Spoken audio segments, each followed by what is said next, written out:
quand tu tombes, tu sais que les prochains mois, les prochaines années, la vie ne sera plus jamais pareille.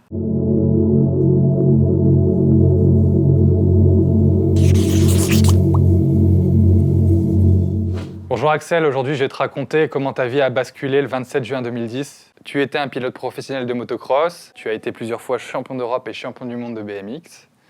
Et malheureusement, ta vie a basculé en une fraction de seconde. Ce jour-là, tu as pris un départ qui était très bon. Tu es parti dans le top 5. Et au moment de prendre cette fameuse bosse, tu as voulu ne pas lâcher les gaz.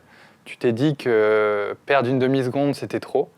Et la concurrence était juste derrière toi. Et du coup, tu as pris l'appel du saut et la moto t'a éjecté.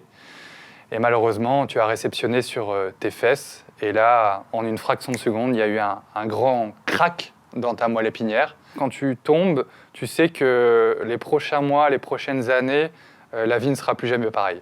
Tu es tellement stressé, angoissé que quand tu passes cette porte de la radiologie, tu t'évanouis complètement.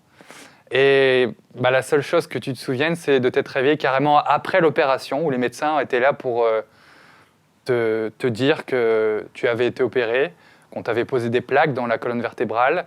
Tu as posé cette fameuse question, cette question que toutes les personnes posent quand elles perdent l'usage de leurs jambes. Docteur, est-ce que je vais remarcher un jour ?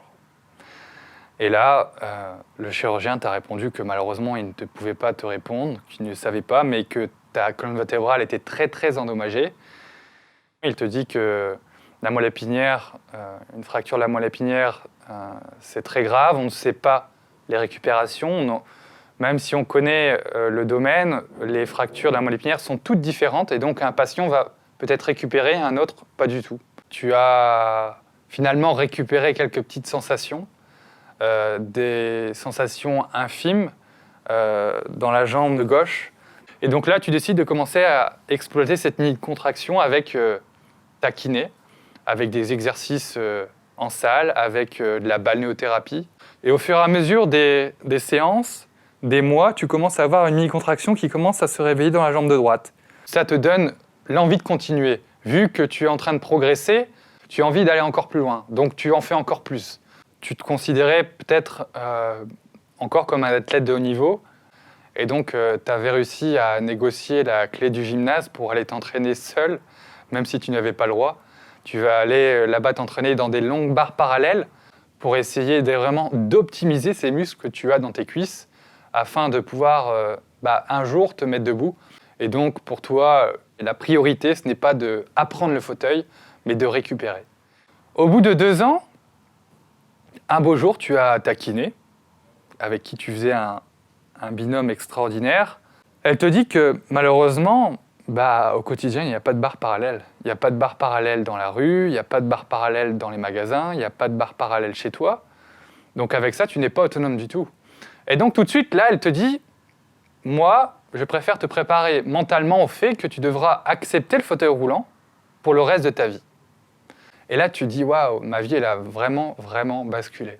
Et là, quand tu sors, tu dis, mais qu'est-ce que tu vas faire de cette nouvelle vie ? Comment tu vas te reconstruire ? Qu'est-ce que tu vas faire pour donner du sens à cette nouvelle vie ? Tu as vite compris que dans l'eau, tu pouvais vite oublier ton handicap. Tu pouvais te sentir libre. Il y avait cette apesanteur de l'eau. Il n'y avait pas ton fauteuil roulant. Et donc, comme il n'y avait pas ton fauteuil roulant, quand on te voyait nager, on te voyait comme un nageur presque valide. Et c'est un petit peu finalement ce que tu recherchais. Et c'est ce que tu as réussi, parce que tu as réussi à faire des chronos extraordinaires. Tu as décroché énormément de titres en championnat de France, aux European Master Games. Tu as gagné une médaille d'or aussi. Et surtout, tu as réussi à faire des compétitions avec les valides, malgré ton handicap, en nageant seulement avec les bras, en régional, où tu as réussi à faire de belles performances. Tu t'es dit que potentiellement, si on te considère valide, autant vraiment trouver un sport dans lequel tu pourras être confronté avec les valides. Et donc là, tu repenses à un de tes rêves que tu avais quand tu étais petit, le rêve de faire le Rallye Dakar. Tu deviens la première personne au monde handicapée à gagner une catégorie sur le Dakar malgré ton handicap. Mais ce n'est pas ta plus belle victoire sur ta vie. Aujourd'hui, la plus belle victoire que tu aies eue sur ta vie, c'est de pouvoir remarcher. Tu peux remarcher 1, 2, voire 3 km avec des béquilles et des attelles. Tu peux te mettre debout comme bon te semble et aujourd'hui revoir le monde debout depuis tes 1m92, bah, c'est la plus belle des victoires.